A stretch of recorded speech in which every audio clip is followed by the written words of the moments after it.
오늘 읽은 본문을 가지고 필수 영양소란 제목으로 말씀을 받겠습니다. 필수 영양소란 사람이 태어나 성장하고 발달함에 있어서 반드시 섭취해야 할 영양분을 말합니다. 전문가들이 밝히기를 사람이 반드시 섭취해야 할 영양소는 일단 가장 중요한 게 5가지다라고 밝혔는데, 단백질, 탄수화물, 미네랄, 지방, 비타민 이렇게 밝혀졌습니다. 이걸 보고 5대 필수 영양소라고 하죠. 요즘은 이 5가지에 물을 포함시켜서 6대 필수 영양소다라고 부르고 있습니다. 이 6가지는 어느 것 하나 없어서는 안 될 아주 필수적인 영양소들이죠. 만일 이 6가지 중에 어느 것 하나라도 부족하게 되면 우리 몸은 이상현상을 나타내게 됩니다. 먼저 단백질이 부족하면 제일 중요하죠. 근육, 장기, 뼈, 혈액 등의 문제가 오는데요.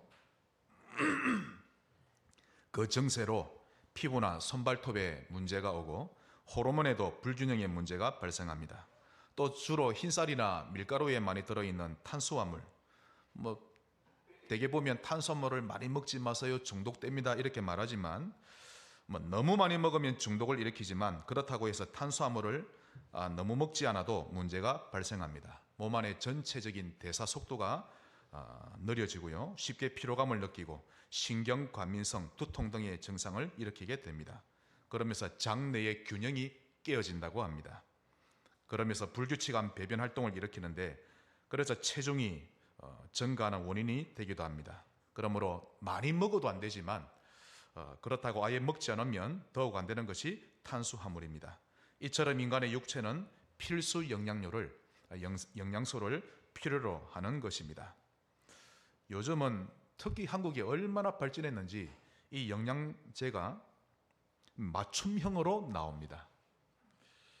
임산부가 먹어야 될 영양제, 어린이와 청소년이 먹어야 할 영양제, 40대, 50대, 60대 각 나이별로 먹어야 할 영양제까지 나옵니다. 고혈압에 좋은 영양제, 당뇨에 좋은 영양제, 이렇게 세분화되어서 나오고 있는데요.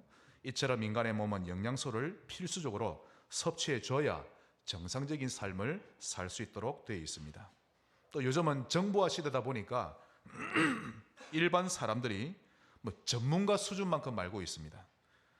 카페에서도 한 번씩 제가 앉아 있다 보면 옆에서 이야기를 합니다. 서로가 전문가인 것처럼 이 음식에는 어떤 영양소가 들어있고 저 음식은 어떻게 먹어야 하고, 각자가 박사 출신인지 아주 박식한 것을 좀 드러내는데요. 하지만 이런 영양소를 아무리 잘 섭취하고 있을지라도 영적인 영양분을 공급받지 못하면 몸은 아주 건강한데 영적 세계는 무너져 버리기 때문에 실제로 삶은 어렵게 살 수밖에 없는 것입니다. 안타깝게도 사람들은 몸에 대해서는 아주 박식한데 영적 건강에 대해서는 무지하죠. 자, 그렇다면 우리 사람에게 반드시 필요한 영적 영양소 무엇이 있는지 살펴보겠습니다. 그것이 오늘 첫 번째입니다. 첫 번째로 3대 필수 영양소.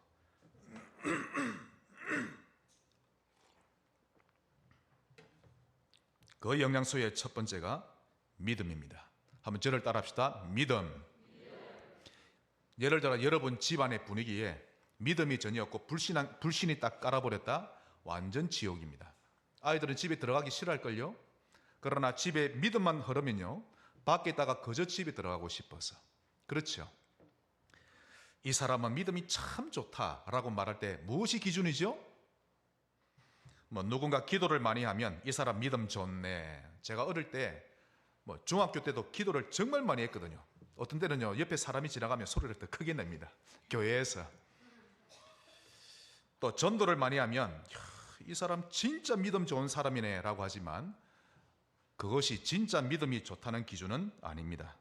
진짜 기준은 예수는 그리스도, 그분이 나의 그리스도, 그분이 다 이루셨다는 것을 진짜 믿는 자가 믿음 좋은 사람입니다.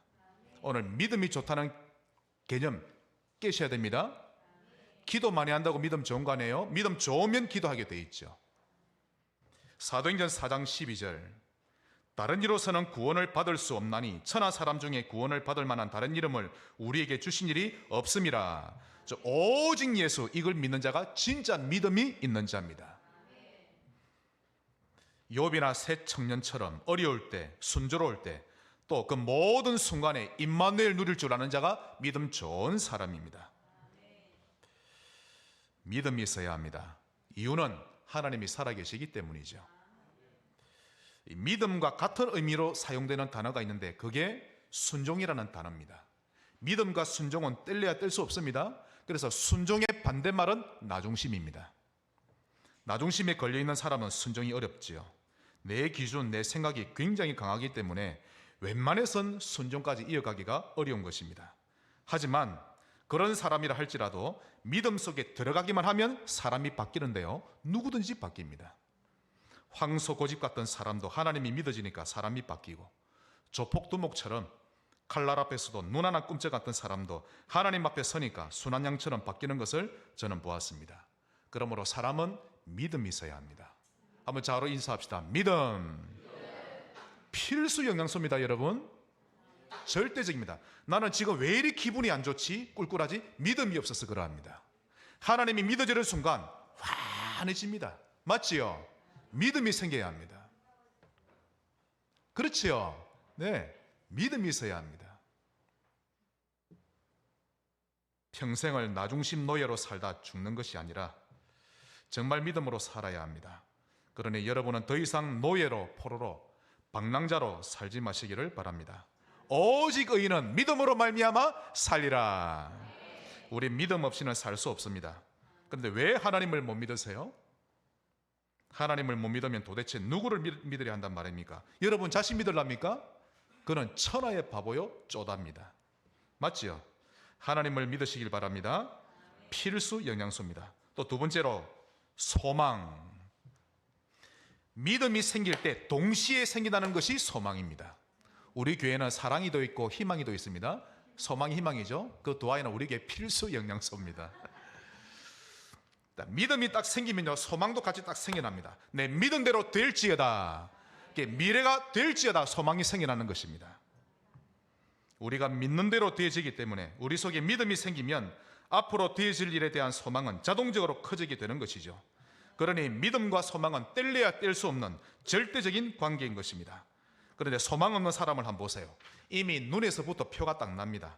눈이 완전히 풀려 있죠. 절망이 꽉 들어차 있는 눈망울인데요, 어떤 사람은 살짝만 건드려도 폭발할 것처럼 절망과 분노가 가득 들어있는데 안쓰럽게 그지없습니다. 제가 절망이 가득할 때 집사람이 문을 열고 집에 들어오는 거 있죠. 바닥에 있는 우유를 그대로 발로 차버렸습니다. 집사람이 안 맞아서 다행이지. 그 우유가 대문에 문에 꽉 빠지면서 온데 퍼지는데요, 나 그냥 이대로 죽고 싶다. 나는 왜 살까? 이야, 사람이 소망이 없는데요, 절망이 꽉 들어차니까 그 사랑하는 아내가 얼마나 미안함과 미움과 이게 동시에 교차하는 겁니다. 남편분들은 이해가 되시죠? 사랑과 미움이 동시에 막 교차하는 거 있죠. 제정신이 아니었던 겁니다. 반대로 소망 넘치는 사람을 한번 보세요. 그의 눈을 보면, 그래 위기야, 얼마든지 내게 오라. 난 아무렇지도 않다. 얼마 전에 하나님이 내게 언약을 주셨는데 나 그 언약이 그대로 내게 이루어질 것을 믿는다. 이렇게 소망과 확신이 넘쳐나는 것입니다. 그러니 아무 문제 되지 않는 것이죠. 사람은 소망이 있어야 살 수 있습니다. 필수 요소입니다. 있어도 되고 없어도 되는 게 아니라 정말 행복하게 살고 싶으면 소망이 있어야 합니다. 소망이 있으면 지금 가난해도 괜찮고 어려워도 괜찮죠. 제가 신혼 때 단칸방에서 살은 적이 있는데요, 3층에서. 그런데 천장에서 빗물이 셉니다.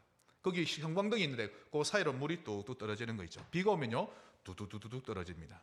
비 오는 날이면 방 한가운데다 밖에서를 딱 갖다 놓고 집사람과 함께 밤을 지새우며 자기도 했죠.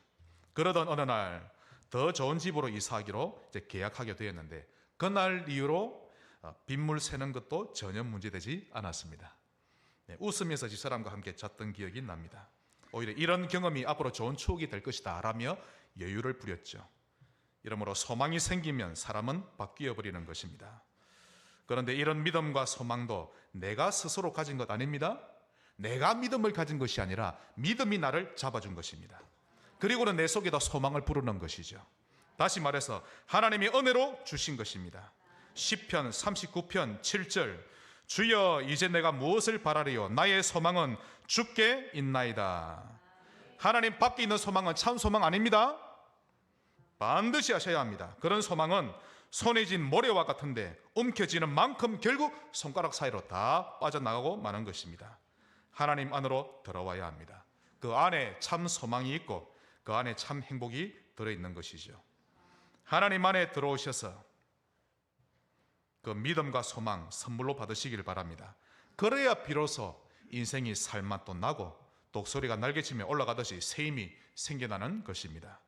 이런 소망으로 넘쳐났던 다윗의 고백, 제가 이번 주간 제일 좋아하는 성경 본문인데요, 시편 103편 1절로 5절. 그 어려운 위기에 있던 다윗이 했던 고백, 5절까지 우리 다 같이 고백하겠습니다. 내 영혼아 여호와를 송축하라. 내 속에 있는 것들아 다 그의 거룩한 이름을 송축하라. 내 영혼아 여호와를 송축하며 그의 모든 은택을 잊지 말지어다. 그가 내 모든 죄악을 사하시며 내 모든 병을 고치시며 내 생명을 파멸해서 성령하시고 인자와 긍휼로 관을 씌우시며 좋은 것으로 내 소원을 만족하게 하사 내 청춘을 독수리같이 새롭게 하시는도다. 소망이 꽉 들어차면 이런 아름다운 고백이 나오게 되어 있는 것입니다. 이런 고백이 여러분의 입술에도 넘쳐나시기를 바라고 소망 있는 신자 되시기를 축원합니다. 세 번째 필수 영양소, 사랑입니다. 사랑에도 종류가 많죠.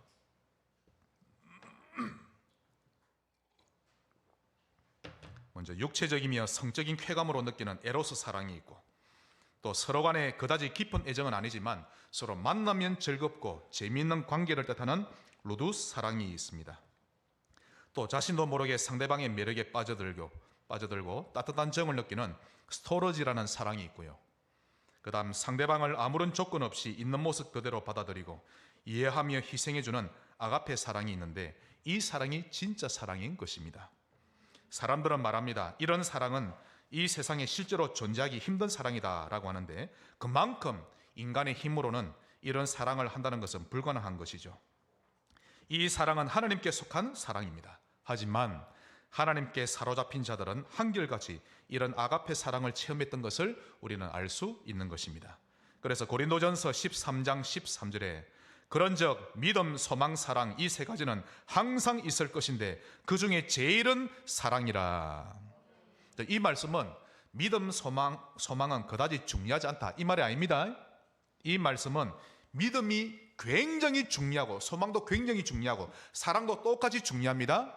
이 말은 사랑이 들어있는 믿음, 사랑이 들어있는 소망이어야 한다는 것을 강조하는 말입니다. 로마서 13장 8절, 피차 사랑의 빛 외에는 아무에게든지 아무 빛도 지지 말라. 남을 사랑하는 자는 율법을 다 이루었느니라. 사랑 하나로 모든 율법을 완성시킴을 보여주고 있는 것입니다. 하나님은 우리를 사랑하고 계십니다. 이 자리에도 함께하고 계시죠? 그 사랑이 우리에겐 절대적으로 필요한 것이지요. 이러한 주님의 사랑이 없으면 우리는 한순간도 살 수 없는 것입니다. 하나님의 사랑을 날마다 확인하고 받아 먹어야만 우리는 살아갈 수 있는 존재들인 것이죠. 여러분, 천국 한번 가보세요. 이 땅에 사는 동안은 하나님 안 보이니까 주여 하고 바라고 믿으려 하죠. 그런데 이 믿음이라는 것은 바라는 것들과 보이지 않는 것들에 대한 증거라고 했는데, 천국에 가보면 바라는 것이 이미 이제 보이니까, 바라던 천국에 이미 왔으니 굳이 믿음을 논할 필요가 없을 것이고, 또 소망은 지금 환경과 여건은 열악한데 나중에 말씀대로 되어질 것을 믿는 소망이 이제 그 믿음인 것입니다. 소망이죠. 그런데 이미 천국에 왔고 미래가 보장됐으니 천국에서 더 이상 소망을 논할 필요가 없다는 뜻입니다. 그런데 사랑은 그렇지 않습니다. 천국에는 하나님의 사랑, 그리스도의 사랑이 끊임없이 넘쳐나는 곳인데, 우리는 천국에서도 그 사랑에 감격해야 하고 기뻐하며 살아야 되는 것입니다. 삼위 하나님 중에 2위이신 성자 예수님은 천국에서도 하나님인데 육신을 벗은 채 완전히 영이신 하나님으로 계시지 아니하고 육을 입은 모습 그대로 천국에 계십니다.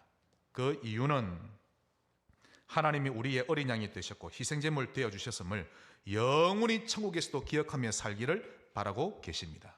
지금도 보좌에 앉으신 어린 양께 감사와 영광을 돌립니다 하고 면류관을 주님께 던져드리죠. 여러분, 천국에 가면 더 이상 찾아볼 수 없는 게 있습니다. 요한계시록 21장 4절, 모든 눈물을 그 눈에서 닦아주시니 다시는 사망이 없고 애통하는 것이나 곡하는 것이나 아픈 것이 다시 있지 아니하리니 처음 그들이 다 지나갔음이라. 천국에서는 눈물이 없습니다. 애통하는 것도 없고 고통도 없고 사망도 없죠. 오직 하나님의 사랑과 그분의 영광으로 가득한 곳이 천국인 것입니다. 사랑은 필수 영양제입니다. 믿음, 소망, 사랑의 증인 되시기를 바랍니다. 큰 두 번째로, 그런데 이 필수 영양소에 대한 결핍자와 충족자, 이것이 오늘 두 번째입니다. 믿음, 소망, 사랑, 이 3대 영양소가 부족한 자와 넘치는 자에 대해서 알아보자는 것입니다. 그 첫째로 엘리와 사무엘 비교해 보자는 거죠. 자, 엘리와 사무엘 두 사람의 먼저 공통점입니다. 두 사람은 모두 아들이 둘씩 다 있었죠. 그런데 그 아들들이 전부 다 영육간의 망나니였습니다. 먼저 엘리의 두 아들 홈니와 비나스, 이들은 사무엘상 2장 12절, 엘리의 아들들은 행실이 나빠 여호와를 알지 못하더라. 아니, 아론의 자손이라 제사장인데 여호와를 알지 못하더라. 제사장의 일을 했었는데 하나님 말씀대로 하지 않고 제멋대로 했죠. 심지어는 회막문에서 수종드는 여인들을 꼬드겨서 동침을 하기도 했습니다. 하나님은 이들의 죄가 심히 크다고 말씀하셨죠. 17절, 이 소년들의 죄가 여호와 앞에 심히 크면 그들이 여호와의 제사를 멸시함이었더라. 자, 이제 사무엘의 두 아들 한번 보십시다. 역시 이 두 아들도 아버지의 뒤를 이어 사사로 세움을 받았지만 뇌물을 좋아했고 항상 뒷돈에 따라 판결을 굽게 했습니다.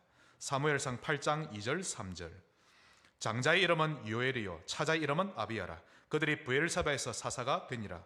그의 아들들이 자기 아버지의 행위를 따르지 아니하고 이익을 따라 뇌물을 받고 판결을 굽게 하니라. 결국 백성들의 원성이 하늘을 찌르게 만드는 빌미가 되었던 것입니다. 자, 엘리와 사무엘의 차이점을 보겠습니다. 엘리는 영적으로 잠들어 있었습니다. 그러니 하나님이 그에게 맡기신 두 아들과 하나님의 백성들을 깨어있도록 인도할 줄 몰랐던 것이죠. 결국 하나님은 엘리와 그 두 아들을 죽이기로 결단하셨는데 그 사실을 어린 사무엘을 통해 말씀하셨습니다. 사무엘상 3장 12절 13절, 내가 엘리의 집에 대하여 지금 유치원생 아이에게 지금 엘리의 미래를 지금 말씀하십니다. 내가 엘리의 집에 대하여 말한 것을 처음부터 끝까지 그날에 그에게 다 이루리라. 내가 그의 집을 영원토록 심판하겠다고 그에게 말한 것은 그가 아는 죄악 때문이니 이는 그가 자기의 아들들이 저주를 자청하되 금하지 아니하였음이니라. 자신의 두 아들이 저주받을 짓을 하고 있음에도 불구하고 금하지 않았던 것입니다. 그래서 사무엘상 2장 12절에 다시 보시면 엘리의 아들들은 행실이 나빠 여호와를 알지 못하더라라고 되어 있는데, 엘리의 아들들은 행실이 나빠, 이걸 제가 원어에 보니까 엘리의 아들들은 벨리알의 아들이었더라라고 되어 있습니다. 이 벨리알은 바알세불처럼 또 다른 귀신의 이름인데요, 다시 말하면 그의 두 아들은 마귀의 자식이었더라라는 말입니다. 구원받지 못했다는 뜻이죠. 그러니 그 둘은 여호와를 알지 못했던 것입니다. 자, 엘리의 영적 상태가 얼마나 어두웠으면 두 아들에게 올바른 복음을 전해줄 줄 몰랐다는 것입니다. 부모가 복음을 전했는데 자식이 그 복음을 받고 안 받고 하는 것은 나중 문제입니다. 일단 엘리의 영적 상태가 오직이 안 되어 있다는 뜻입니다. 이걸 하나님이 책망하셨죠. 그 다음 사무엘을 보십시다. 사무엘은 그렇지 않았습니다. 항상 깨어 있었죠. 하지만 그의 두 아들 역시 엘리의 두 아들처럼 영육간의 망나니였습니다. 아무리 야단을 치고 혼을 내어도 돌이키질 않았죠. 그래도 사무엘은 낙심하지 않았는데 두 아들 문제 하나님께 딱 맡겼습니다. 맡기고는 그는 항상 망대 인생으로 계속 살아갔던 것입니다. 그런 모습을 하나님은 기뻐하셨고 못난 두 아들에 대한 책임 여부 묻지 않으셨습니다. 오히려 사무엘이 살아날 동안 이스라엘 땅에 전쟁이 없도록 응답을 주셨죠. 사무엘상 7장 13절, 이에 블레셋 사람들이 굴복하여 다시는 이스라엘 지역 안에 들어오지 못하였으며 여호와의 손이 사무엘이 사는 날 동안에 블레셋 사람을 막으심에. 자, 잘 들으셔야 됩니다. 자, 하나님은 히브리 민족, 즉 나중에는 유대 민족이 되죠. 이 히브리 민족을 통해 복음을 설명하라 하셨고 교회를 만들어가는 것을 보여주려 하셨습니다. 그런데 그 일에 믿음 좋은 사람도 쓰셨지만 믿음 없는 사람도 쓰셨습니다. 즉 야곱의 12아들을 통해 이스라엘 민족을 12지파로 구성하셨죠. 그래서 유대인들에게는요 12지파면요 그 의미가 굉장히 큽니다. 심지어는 요한계시록에 보시면 하나님이 사도 요한에게 천국을 말씀하시면서 앞으로 구원받을 사람도 12지파로 이러이러한 몇 명이다. 지금 신천지는 그 숫자를 그대로 적용해서 틀리게 적용하는데 어찌되었든 천국을 설명할 때도 12지파를 가지고 설명하십니다. 자, 12지파, 즉 12형제를 자세히 보십시오. 야곱의 12아들. 거기에는 믿음이 없고 늘 육신적으로만 살던 요셉의 형들도 포함되어 있다는 것을 눈여겨봐야 합니다. 즉 우리 하나님은 최고의 고물상 주인이시죠. 자, 세계복음화를 이루어 가시는 일에 믿음 있는 일에, 즉 주요한 사역에는 믿음 있는 사를 사용하시면서 동시에 믿음 없는 자도 적절하게 사용하신다는 것입니다. 그러므로 아무리 믿음으로 살라고 권유했음에도 불구하고 자식이 받아들이지 않는다면 그 자식은 하나님께 맡기시고 하나님 알아서 하십니다. 많이 두드려 맞겠죠. 그러나 그때 그 일로 부모가 무너지면 안 됩니다. 부모가 무너지는 것은 하나님의 뜻이 아닙니다. 자식은 하나님이 부모에게 기도의 몫으로 주신 것이니 계속 기도하면서 하나님께 맡길 줄 알아야 하고 그 부모는 항상 복음망대로 살아갈 줄 알아야 하는 것입니다. 어찌됐든 믿음으로 사는 부모냐 그렇지 아니하냐 하는 것이 엘리와 사무엘의 차이점인 것입니다. 또 두 번째로 봐야 될 모델이 데마와 디모데입니다. 자, 먼저 데마를 보십시다. 그는 처음에는 복음에 열정적이었던 전도자였는데 바울의 동력자 가운데 한 사람이었죠. 골로새 4장 14절 사랑을 받는 의사 누가와 또 데마가 너희에게 문안하느니라. 참 제자 누가와 함께 이 골로새 교인들에게 소개되고 있는 인물입니다. 또한 빌레몬 1장 23, 24절 그리스도 예수 안에서 나와 함께 갇힌 자 에바브라 또한 나의 동력자 마가 아리스타고 데마 누가가 문안하느니라. 골로새 교회의 중직자 중 한 사람이 빌레몬이죠. 바울이 빌레몬에게 편지를 쓸 때 그때 소개될 만큼 데마는 바울 측근에서 사역하던 전도자였습니다. 그랬던 그가 복음 사역에서 떠나버렸죠. 디모데후서 4장 10절 데마는 이 세상을 사랑하여 나를 버리고 데살로니가로 갔고. 여러분이 이렇게 되지 마시기를 바랍니다. 한 번 사는 인생인데 정말 빨리 지나가지 않습니까? 근데 왜 데마가 떠나버렸죠? 많은 성경학자들이 추측합니다. 아마도 세상적인 유혹을, 그 유익을 포기하지 못했거나 또 바울의 선교 사역이 너무 위험이 많고 죽음 위기를 많이 가는 사역이다 보니 그래서 많이 지치지 않았는가 그렇게 보고 있습니다. 그런데 바울은 그를 배교자로 부르지 않는 것을 보니 이단에 빠진 것은 아니었을 것이고 복음에 뿌리 내리지 못함으로 인한 중도 하차였을 것입니다. 그만큼 영적인 필수 영양소가 부족했던 것이었죠. 그 다음 디모데, 그는 바울의 귀한 동력자 중 한 사람이었습니다. 그의 어머니와 외할머니는 복음 가진 유대인이었죠. 그 두 분을 통해 신앙을 배우고 자랐던 디모데입니다. 그는 바울이 1차 선교 여행할 때 복음을 받아들였고요. 2차 선교 여행 때 그는 바울의 동력자로 발탁되었던 것입니다. 바울이 순교를 앞두고 썼던 편지가 디모데 전후서인데요. 거기 보면 이 디모데가 얼마나 신실한 동력자였는지 알 수 있습니다. 자, 히브리서 13장 23절에 보시면 우리 형제 디모데가 놓인 것을 너희가 알라. 그가 속히 오면 내가 그와 함께 가서 너희를 보리라. 바울이 순교당한 이후에 디모데는 에베소 감독으로 지내다가 나중에 도미티아누스 황제 박해 때 감옥에 갇히게 되는데 결국 64세 나이로 순교하게 됩니다. 변함없이 끝까지 하나님 나라 위에 열정을 쏟았던 전도자였습니다. 자, 이 일이 가능했던 것은 하나님을 믿었기 때문입니다. 인간의 힘으로 안 됩니다. 믿으면 소망 생깁니다. 하나님을 사랑하게 돼 있는 것이죠.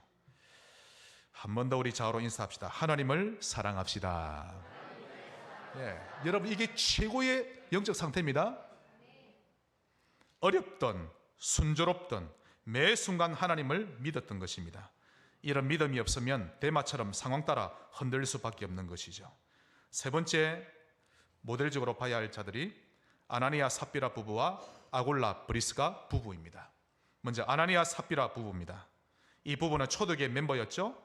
그 당시에 초대교회 교인이 되었다는 것은 생명 걸지 않으면 할 수 없는 일인데 그들이 초대교회 중요한 멤버가 되었습니다. 이것만 봐도 그들은 처음에는 복음을 얼마나 사랑하는 교인이었는지를 알 수 있는 것입니다.